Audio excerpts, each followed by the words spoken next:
Join किया हुआ है पीटीआई जा सीनियर अगवान हैं नदीब कुरैशी साहब। अस्सलाम वालेकुम कुरैशी साहब।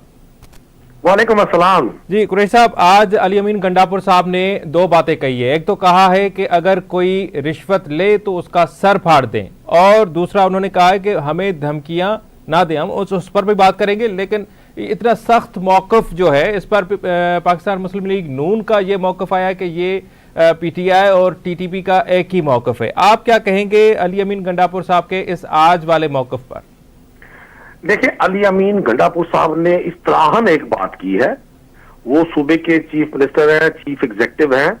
वो तो कभी नहीं चाहेंगे कि कोई शख्स कानून को हाथ में ले, लेकिन जिस तरह से पूरे मुल्क के निजाम को करप्ट लोगों ने जकड़ लिया है, वो गवर्नमेंट में भी हैं, वो सिविल ब्यूरोक्रेसी में भी हैं, वो हर शोबा जिंदगी में इस तरह से सरायत कर गए हैं कि अब आप तसव्वुर करें, आप सुबह जाएं, आप कराची के किसी भी ऑफिस में, अगर आपको कोई शख्स नहीं जानता और बीइंग ए आम पाकिस्तानी, आप किसी पब्लिक वेलफेयर के ऑफिस में, किसी गवर्नमेंट के ऑफिस में, वो एक्साइज का ऑफिस है, वो वापड़ा है, वो सूबाई बैंक में है, वो फेडरल बैंक में है, ठीक है, आप बगैर सिफारिश के काम करवा के मुझे दिखा दें, ये इससे बड़ी हकीकत कोई नहीं है। अच्छा कुरैशी साहब, अली अमीन गंडापुर साहब कहते हैं कि आप सर फाड़ के आ जाएं, कोई केस नहीं होगा।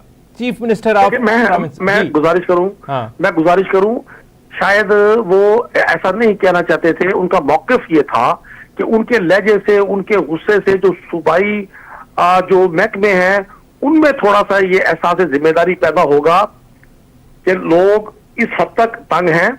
क्योंकि मैं खुद एक कॉमन पाकिस्तानी भी हूं, रुकने असेंबली भी हूं, मैं समझता हूं हमारी हुकूमतों का ये फेलियर रहा है, बिलखुसूस उन हुकूमतों का जो पाकिस्तान पे 40-45 साल से जी इस तरह से काबिज है, जिस तरह लोग मरे हुए बाप की विरासत पर कब्जा करके बैठते हैं। सही। अच्छा कुरैशी साहब, आप तो कहते हैं कि अली अमीन गंडापुर साहब का ये कहना ना होगा और उन्होंने इस्तिलाहन कहा है, लेकिन खुदा न ख्वास्ता कल कोई आम आदमी जाकर किसी ऑफिस में, किसी दफ्तर में किसी अफसर का सर फोड़ दे, उसका जिम्मेदार कौन होगा?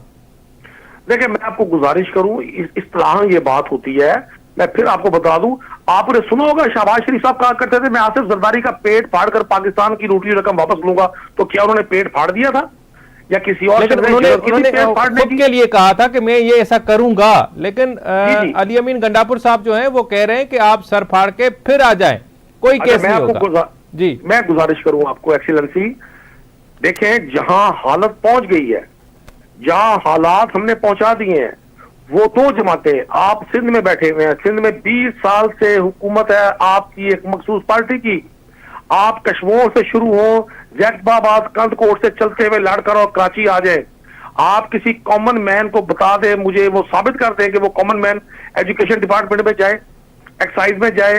देखिए सर, करप्शन है, हम ये नहीं कहते कि इस सूबे में है, उस सूबे में नहीं है। हम बात कर रहे हैं कि चीफ मिनिस्टर साहब कहते हैं कि जो करप्शन लेने की बात करे उसका सर फाड़ दे। ये मतलब एक सख्त मौकफ है और एक सख्त लहजा है, लहजा भी उनका सख्त है। हम उस पर बात कर रहे हैं सर।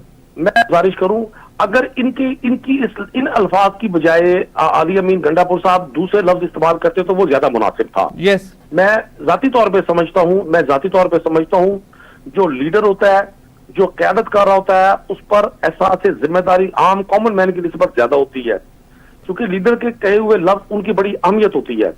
अगर अली अमीन गंडापुर साहब चूके, हम लोग, आप, मैं, बहुत शुक्रिया सर, आपने इस चीज को तस्लीम किया। ये एक अच्छी बात है, खुशाइंद बात है।